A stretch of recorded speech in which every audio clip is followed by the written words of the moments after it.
Bismillahirrahmanirrahim. Assalamualaikum warahmatullahi wabarakatuh. Alhamdulillahirabbil alamin. Assalatu wassalamu ala asyrafil anbiya'i wal mursalin wa ala alihi wa sahbihi ajma'in. Amma ba'd. Alhamdulillah, dengan izin daripada Allah, dengan limpah kurnianya dapat kita bertemu lagi pada tengah hari yang penuh barakah 25 Ramadan, dan saya mengucapkan terima kasih kepada pihak penganjur dan juga kepada yang sudi untuk menonton live kita pada tengah hari ini. Dan insya-Allah pada hari ini kita akan berbincang, kita akan berkongsi tentang cara bagaimana kita nak konsisten dalam beramal walaupun selepas Ramadan, dan juga bagaimana untuk kita menjaga anggota badan kita, menjaga hati kita daripada terlibat dengan penyakit-penyakit batin. Penyakit batin ni bukan lemah tenaga batin ni. Jangan salah sangka. Bermaksud bagaimana nak menjauhi sifat madmumah. Sebab kebetulan kita berada dalam bulan Ramadan, kita berada dalam bulan penuh rahmat, kita berada dalam bulan di mana hadis Nabi sebut barang siapa yang tak mendapatkan rahmat daripada Allah pada bulan ini, alangkah ruginya dia. Jadi kita dah menghampiri penghujung. Untuk masa yang masih berbaki ni, kalau orang kata dia buat last lip, kona lipat. Last tu kita nak betul-betul menjayakan Ramadan, dan bagaimana kita nak kekal dalam amalan dalam bulan Ramadan ni kepada bulan-bulan yang seterusnya. Sebab Allah Subhanahu wa taala berfirman dalam surah An-Nahl ayat 97. A'udzu billahi minasyaitonir rajim. Bismillahirrahmanirrahim. Man 'amila salihan min dzakarin aw untha wa huwa mu'min falanuhyiyannahu hayatan thayyibah walanajziyannahum ajrahum bi ahsani ma kanu ya'malun. Yang mana bermaksud barang siapa yang beramal soleh dalam kalangan lelaki dan perempuan dan dia beriman kepada Allah, maka janji Allah apa dia? Falanuhyiyannahu hayatan thayyibah. Kami akan menghidupkan mereka dengan kehidupan yang baik. Walanajziyannahum ajrahum bi ahsani ma kanu ya'malun. Dan bukan itu saja, Allah bagi tahu kami akan membalas perbuatan mereka, kebaikan mereka buat tu dengan memberikan mereka ganjaran yang lebih baik berbanding apa yang telah mereka lakukan. So, dua benda, iman dan amal soleh. Dan bulan Ramadan ialah bulan untuk kita membaja, menyuburkan iman dengan amal soleh kita. Bulan Ramadan ni baru kita tahu, rupanya kita boleh je nak bangun setengah jam sebelum subuh, betul tak? Saya terbaca tweet seorang ustaz tulis baru kita tahu kita mampu je buat solat sunat 8 tambah 3 rakaat. Kalau hari biasa rasa wali sangat dah. Bila bulan Ramadan rasa biasa je solat 8 rakaat kan, tambah witir 11 rakaat tu. Kalau bulan biasa ni Zuhur 4 nak buat tu, ya Allah, rasa macam akrab sangat dengan Allah saya. Rasa macam alim sangat dah tu, abid sangat dah kalau berjaya buat. Rupanya dalam bulan Ramadan ni Allah tubuh kita ringan nak buat ibadat. Tubuh kita ringan. Jadi tapi persoalannya macam mana kita nak biar kekal sampai lepas Ramadan. Yang ni yang mungkin kita kalah kadang-kadang, kita tak boleh nak buat. Kenapa? Banyaklah faktor yang kita akan kupas. Dan juga bulan Ramadan ni baru kita sedar kita boleh je puasa sunat sebenarnya kalau bulan-bulan lain, tapi rasa tak mampu. Sebab apa? Kawan lain duk makan dalam office. Macam-macam kudapan dekat pantry lah apa kan, open order cake lah, open order itu ini kan. Jadi banyak faktor-faktor luaran yang menyumbang kepada kita tak boleh beramal seperti mana kuatnya kita beramal pada bulan Ramadan. Dan saya percaya yang berada di depan saya ni mesti dah bersungguh-sungguh menghidupkan malam. Sebenarnya perasaan kita ni, perasaan nak beramal tu pun daripada Allah. Perasaan nak dapat Lailatul Qadar tu pun daripada Allah. Berapa ramai orang duk sibuk nak pergi bazar pada waktu malam. Ni bukan saya menghina, mencela orang pergi bazar, tidak. Berapa ramai pergi bazar boleh, tapi ni sampai tak hidupkan malam. Tak baca Quran, tak ada rasa nak qiyamul lail. Nak bangun sahur bangun pula sebab terfikir makanan. Perasaan nak qiyamul lail tu pun daripada Allah. Jadi Allah berikan kepada hamba yang bersungguh-sungguh. Jadi mintalah sangat pada Allah, kurniakan aku hati yang menghargai apa-apa yang bernilai untuk akhirat aku. Sebab kadang kita ni suka benda-benda yang kita nampak instant, yang segera, yang dapat sekarang, betul tak? Itu yang kadang Dulu ada pernah kontroversi, adalah kadang-kadang kita nampak kan guru-guru yang kontroversi ajar teknik yang pelik-pelik. Sebab apa? Sebab testimoni dia, lepas je join, saya dapat projek itu, dapat projek ini. Dapat instant lah. Orang kata instant gratification orang kata benda instant reward. Benda tu kita mudah terpengaruh, itulah manusia. Sebab itu ujian untuk kita ialah perkara yang gaib. Lailatul Qadar, kalau kau dapat, amalan will be multiplied, lebih baik daripada 1000 bulan. Tapi bukan nampak sekarang.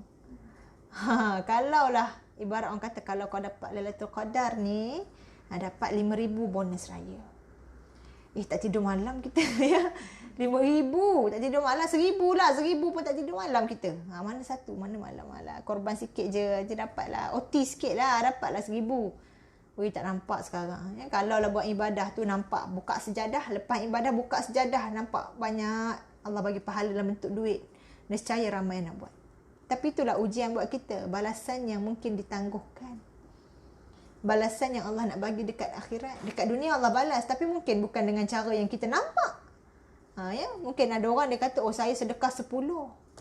Tak dapat pun 100 in return. Saya sedekah tadi baru sedekah kuih, tak dapat pun 10 jenis kuih in return. Jadi jangan kita fikir ganjaran yang Allah nak beri itu nyata seperti mana yang kita faham. Sebab kita punya kemampuan untuk menakalkan, untuk fikir tentang balasan Allah pun terbatas. Tapi kita kena yakin, man amila solihah tadi, siapa beramal soleh, Allah janji 2 benda. Pertama, dekat dunia Allah akan hidupkan dia dengan kehidupan yang baik. Kehidupan yang baik ni kita tak boleh nak simply kata rumah besar, suami baik, anak baik semua menjadi, kereta mewah, semua cukup. No. Tak semestinya. Tapi kehidupan yang baik ni bila mana kita hidup dengan syariat Allah. Itu kehidupan yang baik. Sebab apa Nabi bagi tahu dalam satu hadis, man yuridillahu bihi khairan yufaqihu fiddin. Barang siapa yang Allah nak pada dirinya kebaikan, tanda dia apa? Yufaqihu fiddin. Allah akan memberikan dia kefahaman akan agama. Dan jalan yang puan-puan, yang sahabat-sahabat penonton rintis hari ni, jalan nak tuntut ilmu ni ialah antara jalan untuk memahami agama. So beruntunglah orang yang cinta kepada ilmu. Tak semua orang cinta ilmu. Dengar wajah ilmu panas telinga kan. Nak alih dengan lagu. Tak tahan dengan radio-radio Islami. Alihlah dengar lagu-lagu rancak-rancak sikit. Jadi kecintaan kepada ilmu tu juga adalah anugerah daripada Allah, ya sahabat-sahabat. Jadi insya-Allah hari ni yang tadi saya sebutkan bagaimana bila kita dalam bulan Ramadan kita boleh istiqamah dengan beberapa amalan. Tapi kenapa pada bulan yang lain kita rasa berat? Contohnya tahajud, qiyamul, puasa sunat, menahan mulut daripada mengumpat, ya. Bulan Ramadan ni macam isu tu dah. Isu kapek lah, isu itu lah, isu inilah. Ya Allah, komen macam orang tak ada, macam Allah tak nilai. Padahal Allah Subhanahu Wa Taala dalam hadis Nabi sebut, Allah tak ingin nak terima puasa orang yang berpuasa tapi masih lagi berkata keji. And nowadays, kata keji bukan daripada lisan je tapi juga daripada jari. Termasuk dalam perkataan keji, termasuk. Jangan kita ingat, kalau aku menulis tak termasuk kata keji. Kata keji cuma bukan dengan mulut tapi dengan tangan. Tangan pun akan disoal. Dan Allah mengetahui apa yang kamu zahirkan dan apa yang kamu sembunyikan. Orang tak tahu, mungkin account anonymous, nama beda, letak gambar kucing. Kan? Komen macam-macam yang komen kita kata bitter kan. Komen kecam itu ini. Manusia tak tahu. Nampak luar baik. Dekat profil peribadi contoh macam profil Adi Barozen tu tazkirah. Tu buat account lain nak kecam. Allah tahu. Jadi Allah tak ingin terima puasa orang yang berpuasa tapi berkata keji. Jadi bulan puasa ramailah tahan diri pada ngumpat. Nak juga gosip tahan puasa-puasa. Tapi lepas je puasa, lagi teruk. Apa empangan pecah kan. Jadi ini macam mana kita nak istiqamah. Ada beberapa benda lah. Ya, insya-Allah hari ni saya nak terangkan 3 bagaimana kita nak istiqamah melaksanakan amalan yang kita buat pada bulan Ramadan untuk dibawa carry forward to the other 11 months, ya, 11 bulan yang lain. Baik, yang pertama, cara kita nak beristiqamah dalam amalan. Pada bulan Ramadan kita apa amalan wajib, amalan fardu yang khusus bulan Ramadan? Puasa. Dan apa puasa buat pada badan kita? Dia menjadikan kita kurang makan. Jadi bila kita kurang makan, nafsu kita pun berkurangan. Sebab tu Nabi berpesan, ya, kalau tidak mampu menikah maka berpuasalah. Ya, bagaimana kalau contoh seorang pemuda ya datang cakap nak menikah tapi mungkin duit tak ada, calon pun tak ada, tapi ada nafsu tu nak menikah, syahwat kan. Jadi Nabi suruh puasa. Tapi kalau puasa pun masih tak dapat mengekang, bermaksud mungkin ada faktor lain yang menyumbang. Contohnya duk tengok video-video yang tak senonoh. Ya, tengok perempuan-perempuan seksi. Tapi itu faktor luaran. Tapi yang Nabi sebutkan, siapa tak mampu berkahwin maka berpuasalah. Bukti kepada puasa ni memang boleh menurunkan syahwat. Ya, memang boleh menurunkan hawa nafsu. Tapi bagi orang perempuan, lain pula. Dia bukan nafsu kepada satu benda je. Puasa-puasa pun dia beli kuih raya banyak semacam. Puasa-puasa pun dia pergi shopping lepas kerja hari-hari dia LRT, pergi Sogo. Ya, puasa-puasa pun nafsu jalan macam biasa tu, macam mana tu? Kerana dia tidak menghayati Ramadan dan puasa tu sendiri. Sebab sepatutnya buka puasa ala kadar je. Dia buka puasa kat buffet. Ya, 10 jenis makanan. Makan daripada pukul 7.30 sampai 10 malam. Ya, jadi puasa ni juga ada cara dia. Berpuasa cara Nabi. Bukan puasa ikut suka hati kita. Ini tahan puasa 12 jam, bila buka puasa tu makan pada meja sini sampai meja sana. Segala macam kuih, nona manis, pelita tepung jaras, tepung pelita paya jaras, martabak keramat, semualah kan. Jadi itu kena tengok juga tu. Dan pertamanya bulan puasa ni kita ada puasa yang menahan makan. Jadi bila kita tahan makan ni sebenarnya ada beberapa kebaikan. Yang pertamanya, nanti saya sebutkan apa dia keburukan banyak makan. Pertama, kebaikan kita mengurangkan makan, kita lebih ringan dalam nak melaksanakan ibadah. Badan tu ringan. Yang kedua, bila kita berpuasa ni, kita kurang masa untuk mencari makanan. Dan makan itu sendiri, betul tak? Tengok lunch hour, biasanya kita habis untuk makan, solat cukup-cukup, betul tak? Bila bulan Ramadan masih boleh pergi majlis ilmu. Hari Jumaat biasa cuti rehat lama sikit kan. Boleh pergi ilmu, cari ilmu lagi. Kemudian boleh baca Quran. Jadi masa tu banyak sebab tak disulitkan oleh urusan mencari makan. Ini kadang lunch hour sejam tu lah dia nak gigih bawa kereta keluar. Kan dalam KL yang sesak ni pun nak keluar lagi tu. Nak pergi lunch dekat restoran kegemaran. Jadi susahlah nak mencari makan. Itu bukan nak order food panda pun lama pilih. Perempuan. Jap nak makan itu, jap nak makan ini kan. Nak cedok makanan dekat buffet pun banyak pula, kurangkan sikit lah. Bubuh makanan, bubuh lauk dah setengah jam. Jadi banyak masa. Jadi bila kita berpuasa ni banyaklah masa dapat dijimatkan. Dan yang ketiga, antara kelebihan kita bila kurang makan ialah nafsu dapat dijinakkan. Bukan dipotong terus nafsu, tapi dapat dijinakkan. Dan kita tengok pula apa dia keburukan banyak makan ni. Dalam kitab Minhajul Abidin, Al-Imam Al-Ghazali tulis ada 10 keburukan bila banyak makan. Pertama, bila banyak makan hati kita akan jadi keras. Itu yang kadang disinonim sifat pelahap dengan sifat berkata kasar.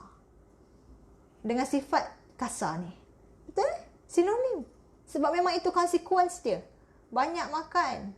Dia makan tak kisah apa-apa, banyak makan, hati jadi keras. Jadi yang lunak hati pula dengan apa? Lunak hati dengan ibadah.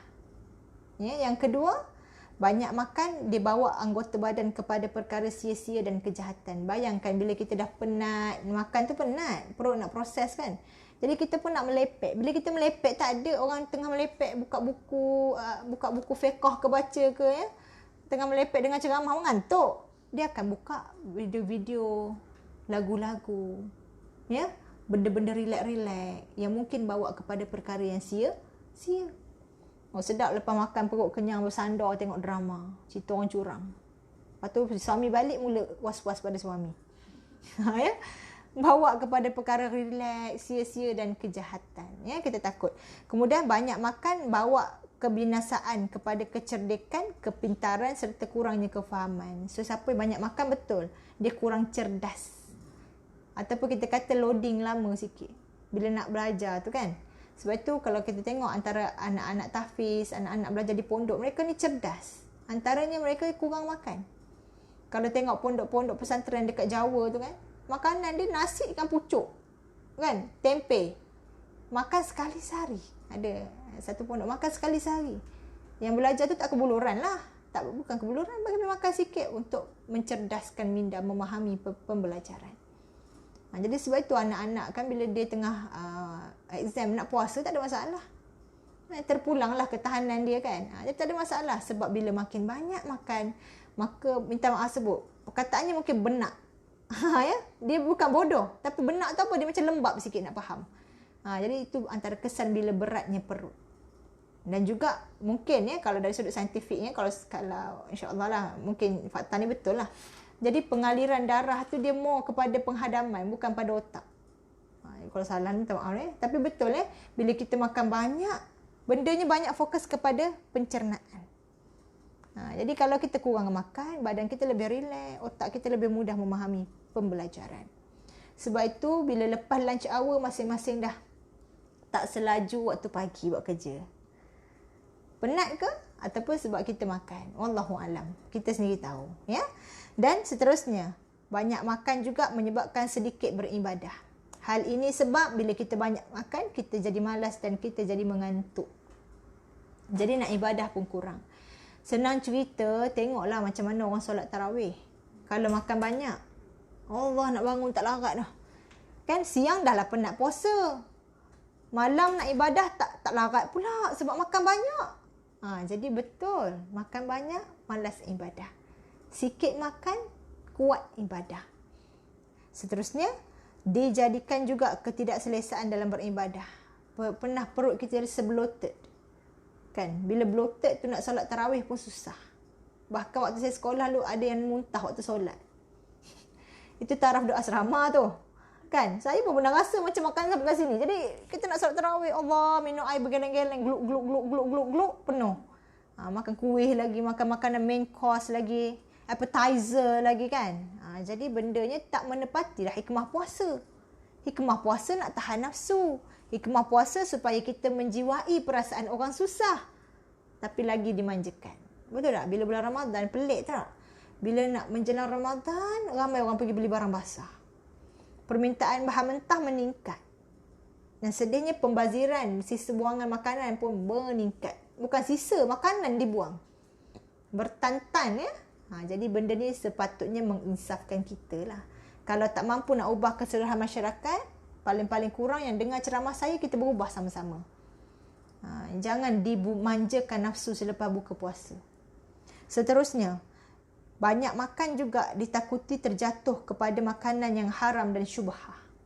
Sebab apa? Sebab bila kita nafsu makan kuat, kita akan pilih makanan tak kira dah statusnya apa. Contoh, minta maaf sebut, kadang-kadang kita viral, makanan viral.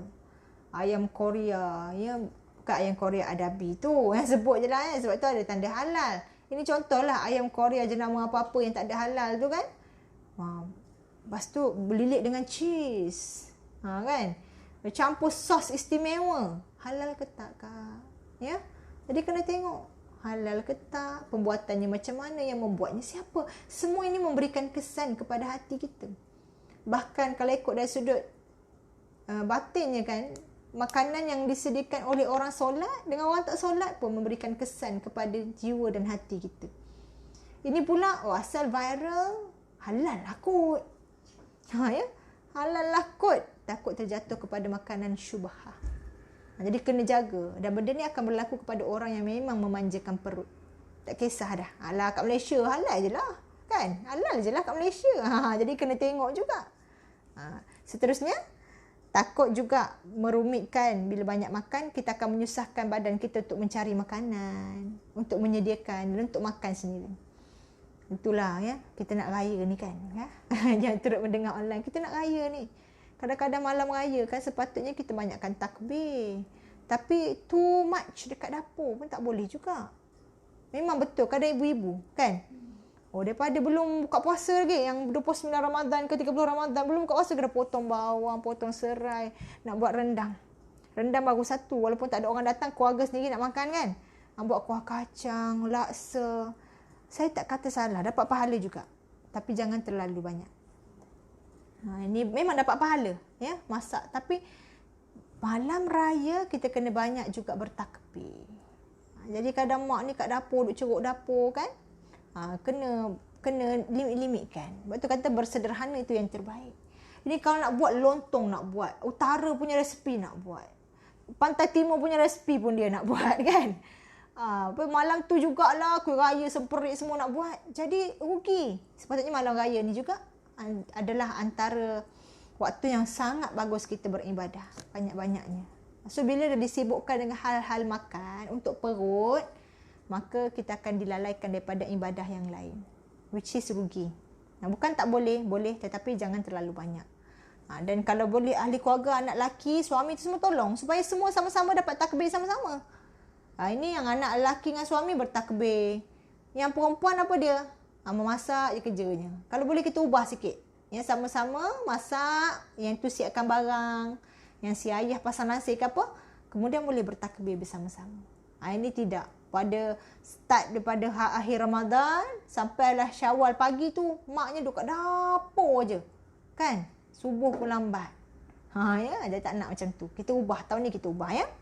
Jangan terlalu banyak usaha untuk menyiapkan bahan makanan. Pahala memang pahala, but not too much. Buat juga ibadah yang lain. Kemudian makan banyak ni ialah untuk kenikmatan dunia semata-mata dan dia boleh menyebabkan penyakit yang boleh bawa kepada maut. Jadi bahaya ya. Kemudian kurangnya pahala akhirat dan apa yang kita makan juga ialah akan dihisap pada hari akhirat nanti. Jadi berjaga-jaga dengan apa yang kita makan. Sahabat-sahabat sekalian, pastikan makanan itu halal dan tayyib. Halal dan juga baik. Bukan sahaja halal, tetapi kena juga dipastikan memberikan tubuh kita kebaikan dengan niat. Kita makan supaya kita ada tenaga untuk beramal ibadah. Maka jadilah makan itu pahala untuk kita. Ini makan sebab memang nak ikut suka hati. Kita takut makanan tersebut syubhah, makanan tersebut jatuh pada benda yang haram. Jadi jaga-jaga. Itu benda yang perut lah. Sebab itu bila bulan Ramadan, kita mudah nak beramal sebab kita menjaga makanan. Especially waktu siang. Dan mereka waktu siang juga yang sikit makan, kemudian buka puasa bersederhana, akan mudah untuk bangun malam. Jadi faktor pertama untuk membuatkan kita istiqamah beramal pada bulan Ramadan dibawa kepada bulan lain, pertama menjaga agar tidak terlalu kenyang bila makan. Dan ini juga adalah sunnah Rasulullah sallallahu alaihi wasallam, bersederhana dalam makan. Nabi sangat sederhana. Dia tak ada merancang beria. Nak rancang tak salah ya. Ibu bekerja kadang dia rancang sebulan, tak salah. Tapi nak kata dalam satu riwayat oleh Sayyidatina Aisyah bagaimana Nabi balik daripada masjid pada suatu hari pada waktu pagi dan Nabi mendapati tiada makanan untuk dimakan. Maka apa Nabi cakap? Nabi cakap tak apa, aku berpuasa saja pada hari ini. Simple. Ya, kadang Nabi berpuasa dengan tamar. Kita tamar tu permulaan je lah. Sebelum disusuli oleh makanan-makanan yang lain. Nasi 2-3 jenis. Jadi kenalah jaga. Jadi harap-harap dihayatilah. Sebab apa? Sebab bila kita kurang fokus kepada makan ni, banyak masa boleh buat benda lain. Dan kalau boleh kita ajar family kita ni sederhana dalam makanan. Sebab dia ada budaya. Budaya setengah masyarakat dan bangsa ni, kalau ataupun setengah etnik, kalau makan mesti kena banyak lauk, banyak mata. Banyak mata lauk. Dan nak buat setiap lauk tu kenyang. Kena goreng, kena tumis. Ya, lama nak masak tu. Cuba simplify. Lepas ni kita ubah. Sebab bila kita kurang bagi masa pada benda penyediaan makan, kita akan banyak masa nak ngaji Quran, nak solat sunat, ya, dan sebagainya. Betul ada yang bangsa tu kan, kadang dia punya nak masak, ya Allah, satu lauk tu sejam. Masak pula kena meriah. Kau tidak malu. Ya, jadi ubah benda ni ikut Rasulullah sudah. Benda yang sederhana. Kalau waktu tu kalau tengok perempuan-perempuan yang masakan barat ni kan, perempuan-perempuan ni mereka yang masak contoh macam one pot meal. Ayam bakar kan, kemudian makan dengan salad, dengan kentang bakar sekali. So banyaklah masa nak buat benda lain. Tapi kita ni Melayu kadang dah bersantan, nak kena tunggu pecah minyak tu. Beli Thermomix. Ya, bukan promote saja je cakap, tak jual pun ya. Jadi benda ni semua kadang-kadang, ya Allah, betul masak dapat ibadah pahala, tapi bukan terlalu banyak masa untuk masak sampai benda lain tak boleh nak buat. Kena jaga-jaga ya.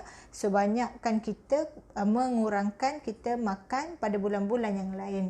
Yang kedua, ya, untuk kita istiqamah pada bulan-bulan yang lain juga, kita kena membersihkan diri pada bulan Ramadan sebanyak-banyaknya.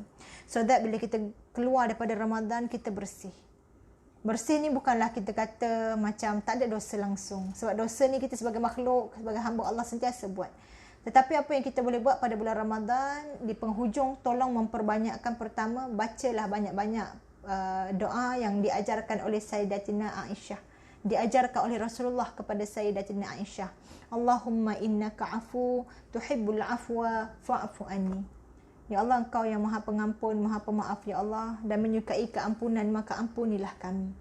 Ya, itu yang pertama. Yang kedua, banyakkan baca penghulu istighfar. Macam mana penghulu istighfar?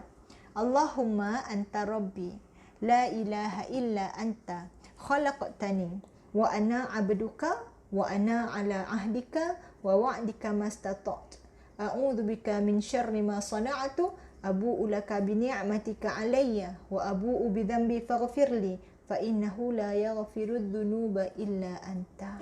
Penghulu istighfar ni boleh cari dekat internet dan boleh dibaca dalam Al-Ma'thurat. Ada. Sebab itu sahabat sekalian, siapa baca penghulu istighfar dengan penuh penghayatan. Dalam hadis Nabi disebutkan, siapa baca pada waktu pagi, kemudian dengan penuh penghayatan, bukan baca sambil tengok TV, dah hafal lah katakan. Penuh penghayatan ni. Kemudian dia meninggal sebelum tibanya petang hari, maka dia masuk syurga. Dan barang siapa yang membacanya pada petang hari dengan penuh penghayatan, kemudian dia meninggal sebelum masuknya pagi hari, maka dia masuk syurga Allah. Sebab apa? Ni, dalam penghulu istighfar, Allahumma anta rabbi. Ya Allah, Engkau Tuhanku. La ilaha illa anta. Tiada yang lain selain pada Engkau. Ayat-ayat dalam penghulu istighfar adalah pengakuan kepada kehambaan kita dan minta ampun. So, dia bernilai tinggi. Baca yang boleh, jadikan amalan. Ya, dan elok istighfar ni pada waktu sahur. Jadi sahur tu sekali lagi. Bila kita masak simple-simple, banyaklah masa nak ibadah, betul tak? Ni kalau dah sahur, masak sampai sejam setengah. Sudahlah. Jenis masak lambat, beli je lah makanan dia. Payah sangat. Jenis masak lambat tu, beli daging dendeng, panaskan. Atau saya lah tu. Ya, balik daging dendeng. Apa, make it simple. Ini Allah nak pilih-pilih berat lagi kan. Dah tu kita zaman moden ni, kalau boleh kan, guna apa kemudahan ada. Bibit moden tu guna. Ya, air fryer semua tu guna. So that kita lebih masa untuk istighfar, untuk iktikaf, untuk kita berqiyamul lail. Okey? Seterusnya, apa yang boleh kita lakukan ya untuk kita istiqamah pada bulan yang seterusnya ialah dengan menghindarkan diri daripada penyakit-penyakit yang batin. Ya, tadi tu cara untuk kita membersihkan dirilah. Sebulan Ramadan banyakkan istighfar kepada Allah. Dan amal ibadah yang kita buat ni kalau boleh biar menjadi satu proses untuk kita menyucikan diri. Sebab itu ada yang menggelar Ramadan ni sebagai tarbiyah. Bulan tarbiyah. Betul pernah dengar? Ramadan bulan tarbiyah. Sebab dalam bulan ini kita dididik oleh Allah Subhanahu Wa Taala. Dan saya suka nak ajak sahabat sekalian meneliti apakah sifat mazmumah yang sering berlaku kepada kita orang perempuan. Bukan perempuan je sebenarnya, orang lelaki pun sama ya. Tapi kita nak tengok apakah sifat-sifat mazmumah yang perlu kita jauhi. Yang pertama, iaitulah sifat riak. Ya. Apakah dia sifat riak ni? Sifat riak ni kita mengharapkan kita punya amalan ni, amalan kita ini dinilai ataupun dilihat oleh orang lain.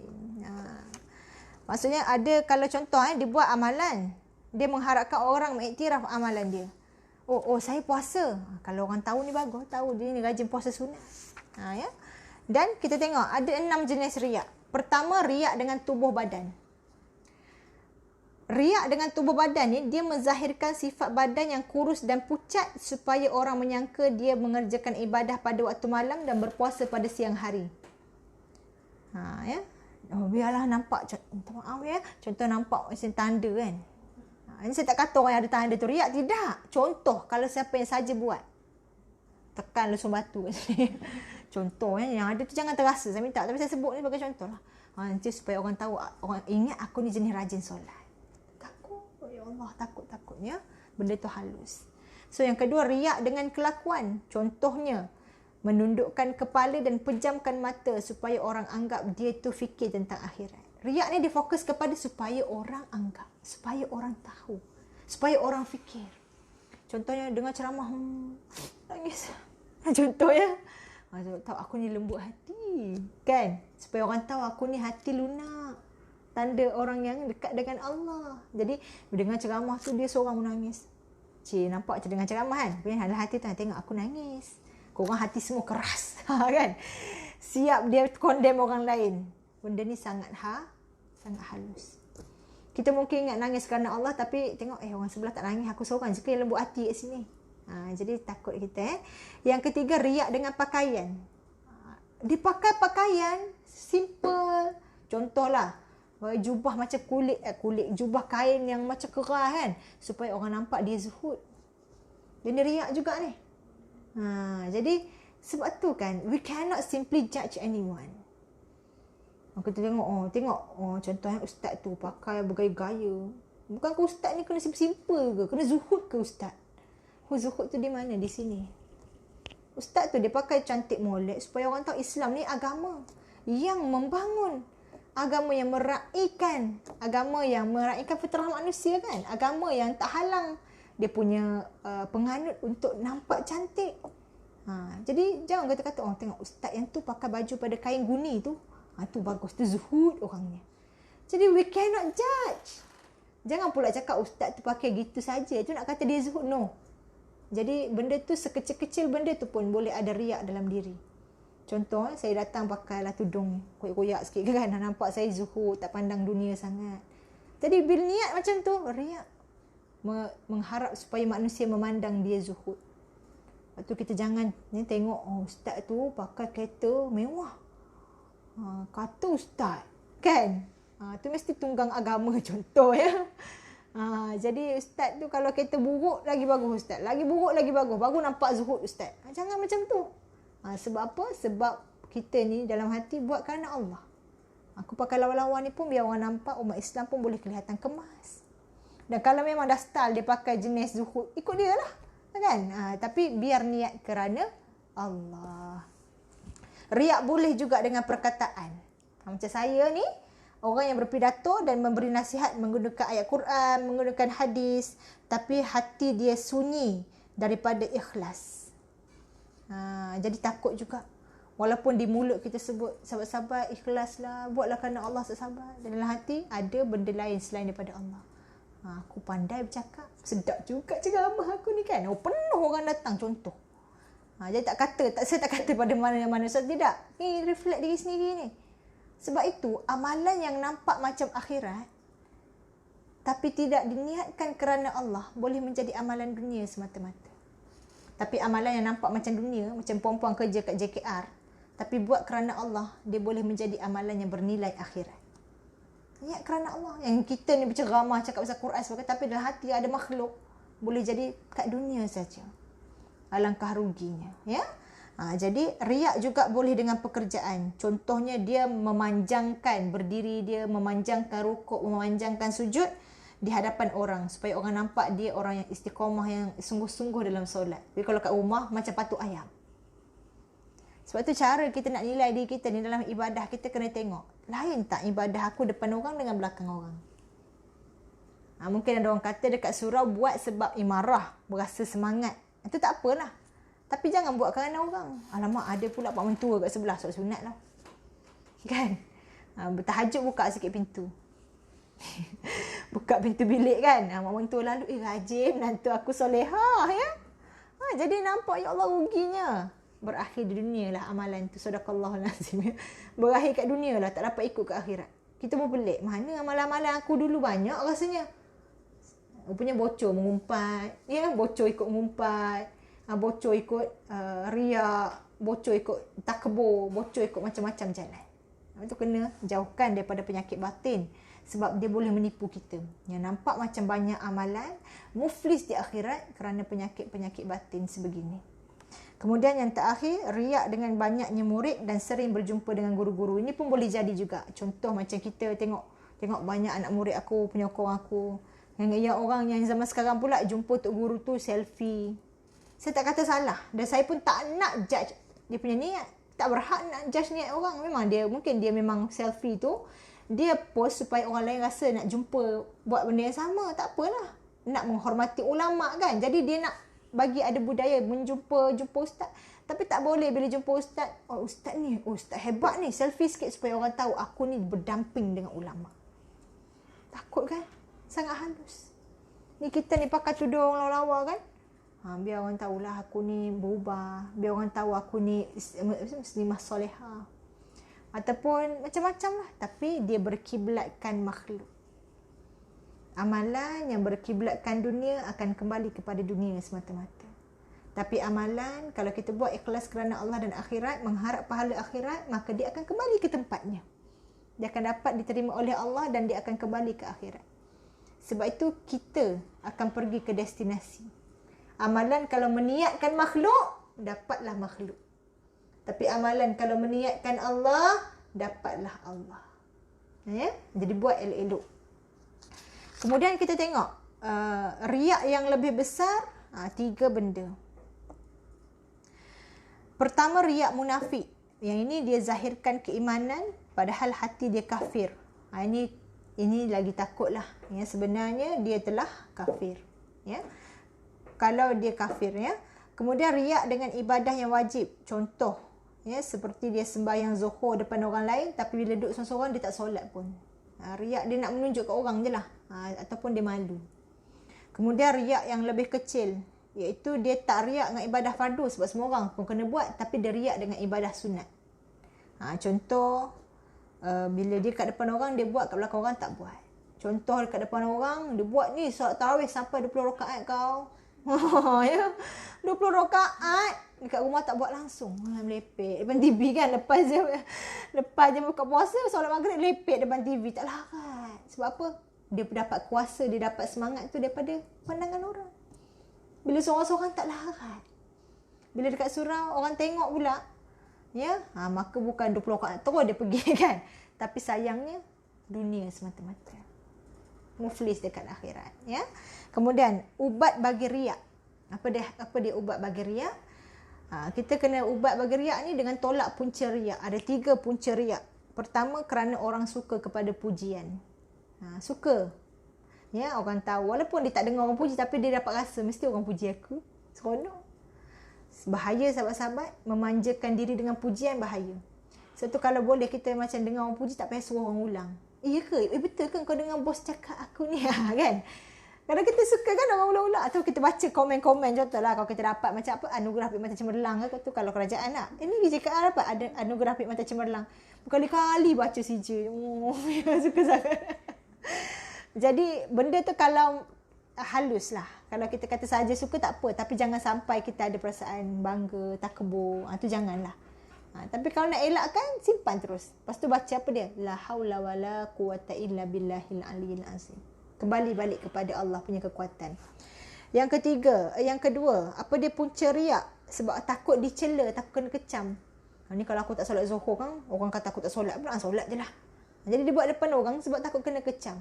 Contoh lagi, pernah tak pergi masjid, ada tabung bergerak.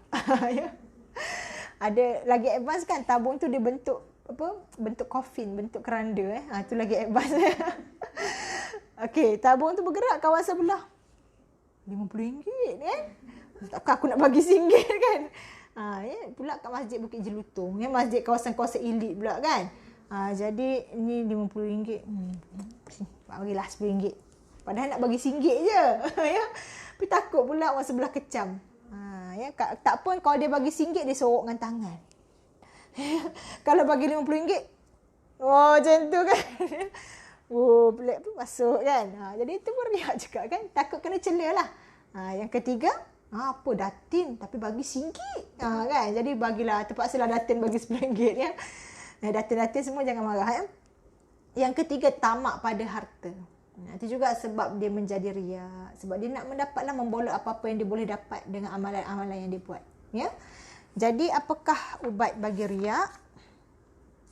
Yang pertama, ya, kita kena mengetahui apakah ancaman untuk orang yang riak. Baik. Dan orang yang riak ini, dia akan mendapatkan cercaan daripada Allah pada hari akhirat nanti.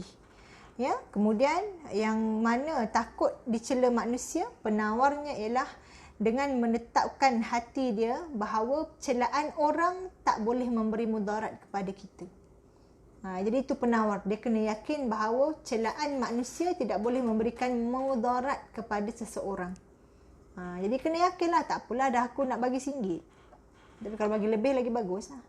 Contoh memang dia tak boleh buat. Kalau dia buat pun memang dia rasa macam dia tak mampu buat. Tapi, alamak, tapi nanti orang cakap apalah pula kan. Dah sia-sia amalan. Sayang. Jadi buat kerana Allah. Takat kemampuan dia. Ya, tapi manusia cela, dia boleh cela je lah. Takat cela je. Tapi tak memberikan kesan. Sebab kalau Allah nak bagi, Allah bagi. Ya, ada juga orang dia takut. Kena cela satu. Lepas tu tak dapat apa-apa advantage. Tapi kita kena yakin. Kalau memang rezeki kita, kita akan dapat. Kalau bukan rezeki kita, kita tak akan dapat. So, orang yang yakin pergantungan pada Allah dia kuat, dia tak akan takut dengan celaan makhluk. Yang penting buat kerana Allah. Dan ini kita tengok sunnah orang-orang berjuang. Dia tak takut dengan celaan makhluk. Sebab apa? Dia yakin Allah punya izin yang menentukan segala sesuatu. Itu penawar yang kedua. Dan yang ketiga, sebab riak tadi tamak, jadi ubat dia perlu mengetahui, ya, dengan mempunyai sifat tamak, seperti tamakkan harta benda yang diragui sahaja belum tentu dapat memiliki harta tersebut. Tetapi kalau dia tamakkan pahala, maka pahala tersebut boleh jadi milik dia. Itu ubat bagi orang tamak. Kemudian Allah Subhanahu Wa Taala akan mengangkat, ya, sesiapa yang meninggalkan sifat tamak, Allah akan mengangkat orang itu di sisi Allah. Dan Allah bagi tahu dalam surah Al-Ma'arij bagaimana insan ni memang dia bersifat keluh kesah. A'udzubillahi minasyaitonirrajim. Innal insana khuliqa halu'a wa idza massahu syarru jazu'a wa idza massahu khairu manu'a illa al-musallin alladzina hum an salatihim daimun. Kepada orang beriman, orang-orang dalam Quran yang Allah tulis, sesungguhnya insan itu diciptakan dengan bersifat keluh kesah. Bila dia ada kebaikan, bila dia ditimpa kesusahan, dia akan mengeluh. Aduh, jam lah pula kan. Dan bila dia diberikan kesenangan, maka dia akan jadi bakhil. Berapa ramai orang kata, nanti dah kaya saya nak sedekah sekian-sekian. Bila dah kaya, dia nampak orang miskin, kenapa kau tak usaha? Aku berjaya macam ni sebab aku usaha. Engkau tu duduk macam tu je, harap Ustaz Abid tolong kan contoh ya. Menghina orang. Ya, jadi di manakah dia yang dulu janji-janji? Itulah sifat insan. Bila dia senang, dia bakhil. Dia kedekut doa pun dia kedekut. Bila dia susah, dia merayu, merintih, berjanji macam-macam. Illal musallin. Kecuali orang yang solat. Dan siapa orang yang solat? Yang istiqamah dalam solatnya. Itu dekatkan diri pada Allah supaya terhindar daripada penyakit ini. Ya? Baik, dan kita tengok seterusnya. Yang seterusnya, sifat batin yang seterusnya ialah sifat ujub. Saya nak gabunglah sebab saya dah singkat. Ujub dan takabur. Kita masuk ujub dan takabur. Ujub ni apa? Ujub ni dia bajet bagus. Dia merasa bangga dengan diri sendiri. Ujub ni beza dengan riak. Dia tak harap orang lain angkat dia. Dia sendiri boleh angkat dia sendiri. Ya? Jadi takjub kan? Dia rasa macam wonder, ya? Wonderful. Aku punya mengaji sedap. Orang sebelah ni tak pandai tajwid gayanya kan. Macam tersekat-sekat tau. Aku mengaji sedap. Dia cakap, dia tak cakap. Dia ujub, dia berasa takjub dan kagum dengan diri sendiri. Contoh bagi kita para perempuan ni, ada suami. Kita ni bangun malam, bangun bang, kejut sembahlah air satu baldi pun suami tak bangun. Kita pun tahajud ni. Orang tua tu, kan? Orang tua tu tak sebab tak bangun. Aku ni bini yang penat masak sahur, yang penat itu ini yang boleh bangun. Dia tu orang lelaki tak bangun-bangun. Tu rasa takjub lah tu. Jadi bahaya kan takjub ni. Dia tak perlukan orang lain. Dia sendiri boleh tekan lift, tekan butang lift sendiri, orang kata kan. Basuh bakul angkat sendiri. Jadi benda ni juga boleh memakan amalan kita. Jadi takjub, ujub ialah perasaan takjub terhadap diri sendiri atas segala kelebihan yang Allah berikan. Tentu kadang kita orang perempuan, kita rasa kita macam buat banyak kerja. Ada kita rasa macam aku hebat ni dengan aku jaga anak-anak, balik kerja penat pun aku boleh tarawih lagi. Tengok laki aku dah terbongkang. Memang penat orang lelaki ni, memang lemah. Contoh ya. Jadi kita katalah kita ni wonder mom lah, ya, super mom lah. Jadi macam mana kita nak membalancekan semua ni? Boleh juga. Kita bukan tak boleh langsung. Boleh rasa positif dengan diri sendiri. Tapi nak balance supaya tak sampai ujub ni, kita kena kembalikan balik kepada Allah. Macam yang saya sebutkan tadi, ubat penyakit batin ni lebih kurang je. Kita baca hauqalah. La haula wala quwwata illa billahil aliyyil azim. Yang kedua, bersyukur kepada Allah sebab semua pemberian daripada Allah. Dan yang ketiga, kita banyak reflect kelemahan kita sebagai hamba Allah.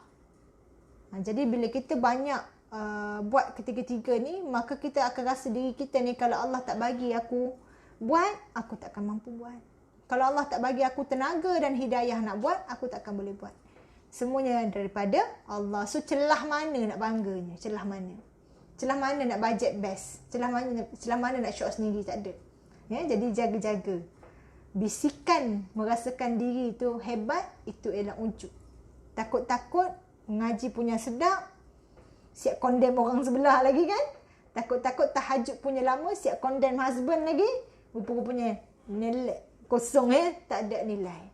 Sebab apa? Berasa ujub dengan diri sendiri, takjub dengan amalan. Ni takut, especially bulan Ramadan. Kita ingat, dapat dah Lailatul Qadar, ya. Dapat dah Qiyamul. Tapi kita minta jauh lah pada amalan yang berunsurkan ujub ini. Kemudian yang ketiga, takbur. Dulu pernah ada yang grup apa yang dululah jadi satu benda yang besar juga, riak apa hari ni tu. Grup tersebut, dalam grup itu dia dia suruh orang, okey, cerita apa-apa yang korang nak show off. Ramai lah yang bergurau dalam tu. Bukan harta dia orang pun yang gurau. Contohnya letak buah apple dekat handset bagi nampak macam iPhone contoh. Jadi memang ramai gurau. Tapi benda ni tak boleh. Dia menggalakkan orang untuk takbur. Takbur ni apa? Kadang orang kata, kereta baru, riak lah tu. Salah. Tak tepat. Riak ni tadi tu apa? Perkara ibadah. Lebih kepada perkara ibadah. Solat, nak nampak zuhud, nak nampak ikhlas dan sebagainya. Yang menunjuk kereta baru, menunjuk gelang baru, rasa diri kaya, suami aku paling hebat, ya, aku bercuti paling hebat, itu takbur. Dia merasa diri dia besar. Dan penyakit takbur ini juga bahaya kerana ini adalah sifat yang hanya layak bagi Allah. Bila manusia ada sifat ni, maka ke neraka lah layak baginya. Takut sangat. Antara lain sombong lah. Takbur ni sombong lah. Contoh perbuatan takbur ialah dia suka menunjuk kelebihan yang ada pada diri dia. Yang kedua, dia suka merendahkan orang lain. Yang ketiga, dia suka dia suka merasa dirinya lebih baik pada orang. Takbur juga. Jadi takut sifat takbur ini ialah sifat yang iblis ada. Sebab itu iblis, antara sebab dia dicampak keluar daripada syurga ialah sebab bila mana dia enggan sujud mengiktiraf Nabi Adam AS sebagai khalifah di muka bumi yang Allah dah lantik. Sebab dia kata apa? Khalaqtani min nar wa khalaqtahu min tin. Mana boleh? Engkau cipta aku dengan api kot, terror, power kot.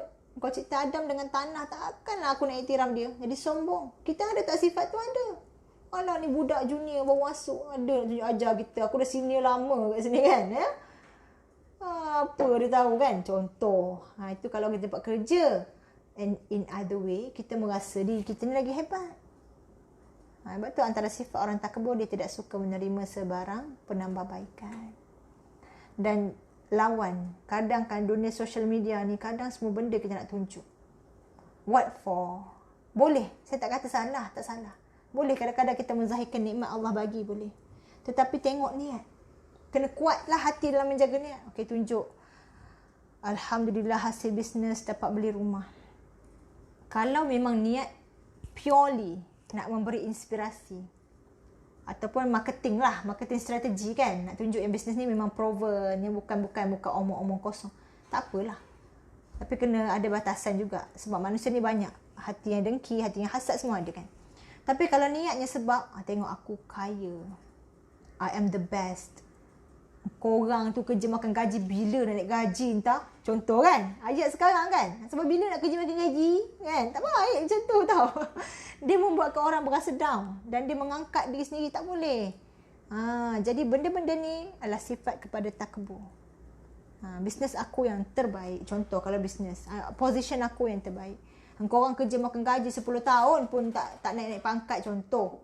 Kan? Kalau kerja makan gaji ni sampai bila lah tak dapat income macam kita orang kan. Jadi kita dengar menyampah ya.